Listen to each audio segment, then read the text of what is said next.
आप देख रहे हैं यंग बाइट्स। मैं हूं आपके साथ पूजा ठाकुर। आज के हमारे विमेन एम्पावरमेंट के प्रोग्राम में मैं आपको मिलवाने जा रही हूं एमएम कॉलेज से असिस्टेंट प्रोफेसर कंप्यूटर साइंस के असिस्टेंट प्रोफेसर शालू गुप्ता जी से। मैम, आपका बहुत बहुत स्वागत है यंग बाइट्स में। Thank you. मैम, अगर आपके यहाँ तक की जर्नी की बात की जाए, आप में सफ़र किस तरह का रहा, कितने ऑब्स्टेकल आए, क्योंकि हर एक कामयाब इंसान के पीछे किसी ना किसी बड़े का हाथ रहता है और उसके पीछे भी स्ट्रगल रहती है। स्ट्रगल भरी लाइफ हर किसी की रहती है, तो आपकी लाइफ में कितना स्ट्रगल रहा? जी, आपने ठीक कहा बिल्कुल भी। एक्चुअली ये मेरी जर्नी स्टार्ट होती है 95 से। मैं क्लास 12th में थी। मुबारक मंडी से मैंने अपना 11th-12th किया है। बट 28 अक्टूबर 95 से पहले एक ऑर्डनरी लाइफ चल रही थी। जैसे एक बच्चा है, स्कूल जाता है, घर होमवर्क किया, कुछ डेली रूटीन के काम किए, दैट्स इट। तो कहाँ से आपने अपनी एजुकेशन ली थी 12th तक? मुबारक मंडी स्कूल से। जी। तो तब ये होता था कि मुबारक मंडी जाना है, हमें बड़ा क्रेज़ था उस टाइम मुबारक मंडी का। तो मैंने 11th-12th वहाँ से कंप्लीट किया, बीएससी नॉन मेडिकल। फिर एक दिन 28 अक्टूबर 95 को शाम 7:30 बजे मंडे को मेरा मतलब कुछ पता नहीं था। ये टाइम जो है मेरा एक मार्क बन जाएगा लाइफ में कि याद रहेगा। सोए हुए हम लोग, हमें मतलब दिन दुनिया की कोई खबर नहीं, एकदम से याद आता है कि वो मेरा सीरियल था, मेरे को सीरियल देखना था आरजू करके, DD2 पर आता था तब। तो मैंने मतलब अपने बहन भाइयों को बोला कि मेरे को एंटीना लगा दे ताकि मैं प्रोग्राम देख सकूं। तो हम बेसिकली थोड़े सारे ही बहन भाई शॉर्ट टेम्पर से हैं। तो मेरे को कहते हैं कि खुद लगा ले तू, तैसे नहीं लगता। मैं कहा अच्छा ठीक है, तो आप छोड़ दो, मैं लगा लेती हूँ। तो अभी हमारा झगड़ा चल ही रहा था तीनों में आपस में। तो इतने में मम्मी आ गए, तो वो कहते हैं कि क्या हो रहा है। तो मैं कहा मेरे को सीरियल देखना, तो ये लोग लगा कर नहीं दे रहे हैं। तो मम्मी मेरी कहती है कि चल तू ऊपर से पकड़, मैं नीचे से पकड़ाती हूँ। हम लोगों ने अभी रिसेंटली वहाँ पे शिफ्ट किया था जानीपुर में। तो बस थोड़ा ही विदिन सेकंड में, मिनटों सेकंडों में मेरी लाइफ उलट पलट हो गई। कुछ पता नहीं चला कि क्या हुआ क्या नहीं। बस फ़िलहाल मेरे को इतना ही याद रहा कि मैंने उनको बोला कि आप छोड़ दो। क्या एंटीना। अच्छा, एंटीना। हाँ, क्योंकि मैंने ऊपर से पकड़ लिया हुआ था। ओके। उसका करना था बिल्कुल सीधा, मैंने कर दिया उसको थोड़ा सा टिल्ट। वो आ गया हाई टेंशन की तारों में। ओके। बस समझ लो वो जो एक आधा सेकंड होगा, मिनट होगा, उसमें मेरी लाइफ सारी, मैंने दोनों हाथों से पकड़ा हुआ था तो दोनों हाथ मेरे जल गए। उस बंदी ने कहीं सुना होगा शायद मम्मी मेरी ने कि लकड़ी फेंको तो एंटीना हट जाता है, ठीक है। तो करंट मतलब ऐसे वो एंटीना मेरे ऊपर ही था, मैं गिर गई हुई थी छत के ऊपर। तो दूर से उन्होंने लकड़ी फेंकी और एंटीना साइड पे हो गया।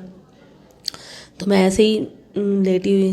तो हाथ जल चुके थे आपके? हाँ, हाथ ऐसे जल गए हुए थे दोनों ही। तो तब मेरा भाई भी आ गया छोटा, उसको भी लगी बट उसको होश आ गई। तो उसने ऐसे शोर मचाया होगा। ये चीज़ें अब मैंने सुनी है अपने घर वालों से कि ऐसा ऐसा हुआ है। मतलब आप बेहोश हो गए हाँ, होंगे मेरे को उससे? कुछ पता नहीं। मेरी मम्मी मतलब मेरे को कहती है कि तू ऐसे डेड बॉडी की तरह पड़ी हुई थी, तो हमने सोचा कि तू चली गई है शायद।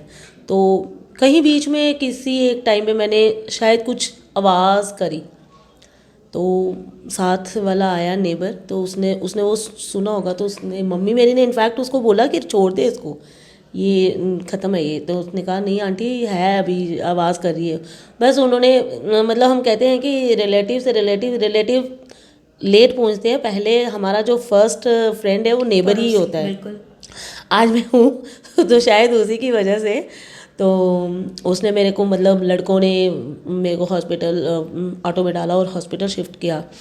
तो बस यहाँ से शुरू होता है हमारा स्ट्रगल तो पीरियड। कहीं ना कहीं आप भी एक मिनट के लिए उम्मीद छोड़ चुके होंगे कि क्या कुछ हो गया, आपको तो होश ही नहीं होगी। तो नहीं। कहीं ना कहीं वो कहते हैं ना, जब तक हमारे में जीने का जज्बा है तो हम जी के ही रहते हैं, क्योंकि सारा कुछ हमारे दिमाग से ही शुरू होता है। तो कहीं ना कहीं आपने सोचा कि नहीं, मुझे जीना है, मुझे कुछ कर दिखाना है। तो ये तो था, बट जब इतना बड़ा हादसा हमारे साथ हो जाए ना, तो वो सोचने समझने की शक्ति कम हो शायद ख़त्म ही हो जाती है, कम नहीं ख़त्म ही हो जाती है, मेरे को लगता है। आप देखते हो अपना अपना साथ आ रहा है, जा रहा है, तो आप वहीं वहीं ठहर गए हो, ठीक है, तो बड़ा दुख होता है कि मैंने ऐसा क्या किया हुआ था कि जो मेरे साथ ये हादसा हुआ। हम 4 भाई बहन हैं, सारे जाते थे, भाई कॉलेज चला जाता था, छोटे स्कूल चले जाते थे।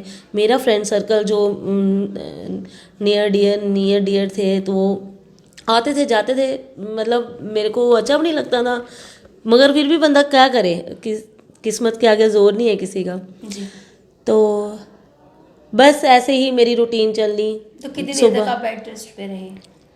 बेड रेस्ट पे तो ज़्यादा नहीं रहे, 2-2.5 महीने रही मैं, ठीक है। फिर बीच में मतलब स्कूल छूट गया, तो मैं चल नहीं पाती थी, मैं चलते हुए भी डरती थी, शायद एक कदम शायद मेरे को मैं गिर जाऊंगी, तो मैं चलती भी नहीं थी, मेरे को चलने में देते भी नहीं थे। तो थोड़े पॉसेसिव हो गए इसके बाद, एक्सीडेंट के बाद। एक दिन ऐसे ही मम्मी ने अपने पास बिठाती थी, अपने पास बिठाया हुआ था, तो मैं ऐसे ही हाथ की मूवमेंट कर रही थी फर्श पर। अच्छा, पहले नहीं करते थे आप? नहीं करती थी, शायद नोटिस नहीं किया होगा, तो उस दिन उसको लगा होगा, तो मम्मी को लगा कि ये लिख सकती है, कुछ कर रही है। तो मैंने मतलब मैं ऐसे ही करी थी, तो उन्होंने प्रैक्टिकल शेप दे दी। वो आए फटाफट, उन्होंने पेन बांधा, ट्राई किया। मैंने कहा नहीं, ऐसे मतलब नहीं हो सकता, जो चीज़ नहीं हो सकती वो नहीं, कहते तू ट्राई कर। मैंने ट्राई किया, उसमें मैं कामयाब रही। मैंने एक लेटर लिखा, एक एस, तो सारे बड़े खुश हुए, वैसे ही जैसे हम लोग कहते हैं कि जैसे बच्चा पहली बार लिखता है बिल्कुल। तो बस वहाँ से फिर हमने स्टार्ट किया। भाई आया कॉलेज से, पापा आए शॉप से, तो उन्होंने देखा, खुश हो गए। फिर वहाँ से वो मेरे को पढ़ाने स्टार्ट हुआ, उसने थोड़ा थोड़ा देते जाना मेरे को। प्रैक्टिस की मैंने पहले, हैंड तो राइटिंग। कैसे लिखते थे आप? पेन बांध के। ओके।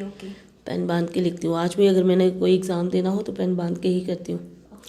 तो फिर मैं आहिस्ता आहिस्ता एक लाइन पे आई, अपनी राइटिंग ली, फिर मैंने स्टार्ट किया पढ़ना। फिर आपने उम्मीद नहीं छोड़ी कि आपने सोचा कि मुझे अपनी एजुकेशन कंप्लीट करनी है? कुछ एम था आपका बनने का जब ये इंसिडेंट नहीं हुआ था? हाँ, हम ऐसे ही देखा करते थे कि लोग फोल्डर लेकर जाते हैं, तो मैं भी हम जहाँ रहते थे पहले रेंट पे, तो वहाँ एक सामने दीदी थे, तो वो मतलब वो कॉलेज जाते थे, तो उनको देख के मेरे को भी होता था कि मेरे को भी जाना है कॉलेज, यूनिवर्सिटी करनी है, यूनिवर्सिटी लाइफ देखनी है कैसी है। तो पढ़ाने का शौक़ मेरे को स्टार्टिंग से ही है। जब मैं छोटी थी तब अपने छोटे बहन भाइयों को पढ़ाती रहती थी। तो हाँ, ये था कि जब फिर मैंने स्टार्ट कर दिया पढ़ना, तो थोड़ा सा एफर्ट भाई ने लगाया, थोड़ा मैंने लगाया, तो 12th किया। फिर कॉलेज में एडमिशन मिल गई, बीएससी हो गई।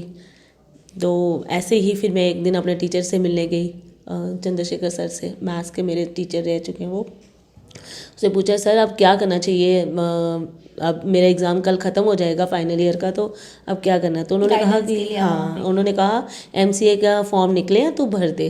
तो मैं कहा, सर मेरे को कंप्यूटर की नॉलेज तो है नहीं। कहते नहीं, तो फॉर्म भर देना, फिर देखते हैं। फॉर्म भरा, मेरा सिलेक्शन हो गया कैटेगरी में, तो एडमिशन मिला। फिर पीछे मुड़ के नहीं देखा, फिर हमने कहा कि चलो अब कुछ करना ही करना है। हाँ, पीजी की। तो उसके बाद फिर मैं 2004 से कंट्रैक्चुअल। जब आपने लिखना शुरू किया, उसके बाद जिस तरह से आपने स्कूलिंग अपनी ख़त्म की, उसके बाद आप कॉलेज में गए, अपनी एमसीए करने लगे, तो कभी ऐसा लगा कि ऐसा मूड आया आपकी ज़िंदगी में कि लगा होगा कि नहीं, क्या पता मैं अब नहीं कर पाऊँ, कुछ ऐसा कुछ हुआ? नहीं, जब आप घर से बाहर निकलते हो तो आपको बड़े सारे लोग मिलते हैं। मेरी जो हमेशा सराउंडिंग रही, ये प्लस पॉइंट है कि वो हमेशा पॉजिटिव वाइब्रेशन देती थी मेरे साथ। अगर मेरे को कभी किसी की हेल्प की ज़रूरत होती थी तो लोग आगे आकर करते थे। कभी भी किसी ने मतलब मेरे को मेरी मना नहीं किया किसी ने। कोई कमी है या कोई किसी ने कभी महसूस नहीं होने। हाँ जी। तो फिर इसे एक बड़ा आपको एक पॉजिटिव वाइब्रेशंस आपको मिलती हैं कि हाँ जी, अब आपने भी कुछ करना है। बिल्कुल, जब क्यों, सारे मेरे इतना हाँ, साथ दे रहे हैं तो मैं क्यों मेरे पीछे को हटूं। जी, सब ने मतलब यहाँ तक पहुँचाने में सबका सबका थोड़ा अपना अपना रोल है, एक मम्मी पापा का, बहन भाइयों का, फ्रेंड सर्कल का, और जो मेरे कलीग्स हैं, जो क्लासमेट्स रहे, जो मेरे मतलब कॉलेज जाओ तो और बड़े मिल जाते हैं आपको, ठीक है, कुछ क्लरिकल स्टाफ, कुछ दूसरा, तो सब ने सबका कंट्रीब्यूशन है लाइफ में। ऐसा कभी मेरे को याद नहीं आता कि कभी भी मेरे को किसी ने किसी काम के लिए भी मना किया होगा, वो चाहे छोटा हो या बड़ा हो। जब मैं प्रैक्टिकल करती थी तो एक हेल्पर मिल जाता था मेरे को, तो मेरे को मेरी लाइफ बड़ी स्मूथ चली। तो जिससे एक मतलब मिलता है कि हाँ जी, बस अब करना ही करना, पीछे मुड़ के नहीं देखना है। तो और क्यों गिव अप भी क्यों करना है, जब एक आपको एक साथ मिल रहा है, आप लोग आपके साथ पूरा कॉपरेशन कर रहे हैं, तो आप क्यों पीछे हटोगे। जी। तो जब आपकी शादी हुई उसके बाद घर का काम भी रहता है और बाहर का काम भी, जिस तरह से आप असिस्टेंट प्रोफेसर हैं, कभी कुछ कॉम्प्लिकेशंस आए? कॉम्प्लिकेशंस तो बड़ी आती हैं, ऐसा नहीं, एक तो नॉर्मल इंसान ही पागल हो जाता है, तो मेरे जैसा बंदा तो बड़ा वही, किस तरह दूर से है। मैनेज करते हैं आप? इसमें मेरे को लगता है कि जो आपका लाइफ पार्टनर है, अगर वो आपके साथ पूरा सपोर्टिव है तो फिर शायद प्रॉब्लम कम हो जाती है। तो मेरे हस्बैंड बड़े सपोर्टिव है, आधे से ज़्यादा काम मेरा हो जाता है ऐसे ही, तो फिर मैं भी कर लेती हूँ। तो फिर मेरे को लगता है कि अगर वो मेरा इतना साथ दे रहे हैं तो थोड़ा सा मेरे को भी देना चाहिए। 75 अगर वो कर रहे हैं तो 25 मैं भी दे देती हूँ। जी। जब आप असिस्टेंट प्रोफेसर बने, किस तरह का एक्सपीरियंस रहा आपका अब तक का? बड़ा अच्छा, बड़ी बड़ी बड़ी खुश हूँ मैं। मतलब जो मैं चाहती थी, जो मेरा ड्रीम था, वो मेरा पूरा हुआ। तो आज जिस तरह से हम महिला सशक्तिकरण की बातें करते हैं, और अगर हमें कभी थोड़ी सी चोट भी लग जाए तो हम घबरा जाते हैं, हम सोचते हैं कि नहीं हम नहीं कर पाएंगे, लेकिन सबसे बड़ी मिसाल आप मुझे देखने को मिलते हैं कि महिला सशक्तिकरण पे आप पूरी परफेक्ट फिट बैठते हैं उस मिसाल पे, कि बहुत अच्छी, बहुत अपने इंस्पायर भी आप हुए और आपका सपोर्ट करने वाले भी काफ़ी लोग थे, और आपने पीछे मुड़ के नहीं देखा, आपने देखा कि मुझे अब बढ़ते चले जाना है। आज हम महिला सशक्तिकरण की बात करें, आपको क्या लगता है कि महिला कितना सशक्त अपने आप को मानती है? सब कुछ हमारी सोच पे डिपेंड करता है। अगर हम कहते हैं कि हम नहीं कर सकते तो शायद नहीं कर सकते, बट क्यों नहीं कर सकते? ऐसा कोई काम नहीं है जो हम नहीं कर सकते, ठीक है। अगर हम लोग ठान लें तो वो काम होकर ही रहता है। सबसे बड़ी एग्जांपल मैं हूँ जी। ठीक है। सिर्फ अपनी सोच को चेंज करना है हमें। अगर हम अपनी सोच बदल लें और हम ये कह दें कि कोई भी चीज़ इम्पॉसिबल नहीं है, तो वो शायद इम्पॉसिबल नहीं है। कहीं ना कहीं खुद की ताकत को पहचानने की भी जी जरूरत जी है। जी। जब तक आप अपने अंदर का पोटेंशियल नहीं पहचानोगे, आप कुछ भी नहीं कर पाओगे। लोग आपको मसलते हुए आगे निकल जाएंगे, मगर क्यों मसलने देना है। ज़िंदगी एक हमें एक मिली है भगवान की तरफ से, एक बड़ी खूबसूरत नेमत है, तो उसको सुधारना चाहिए और उसको अच्छा बनाना चाहिए। मेरे को लगता है कि आपको इतना सक्षम बनना चाहिए कि आपके जाने के बाद भी लोग आपको जाने कि ये भी कोई शख्सियत थी। बहुत सी ऐसी जगहें हैं जहाँ पे महिला खुद को बाहर उभर के बाहर नहीं आ पाती हैं, कहीं ना कहीं डरती है किसी चीज़ से, या उनका समाज ही ऐसा होता है कि उन्हें बाहर नहीं आने देता है। उन महिलाओं के लिए क्या कहेंगे आप?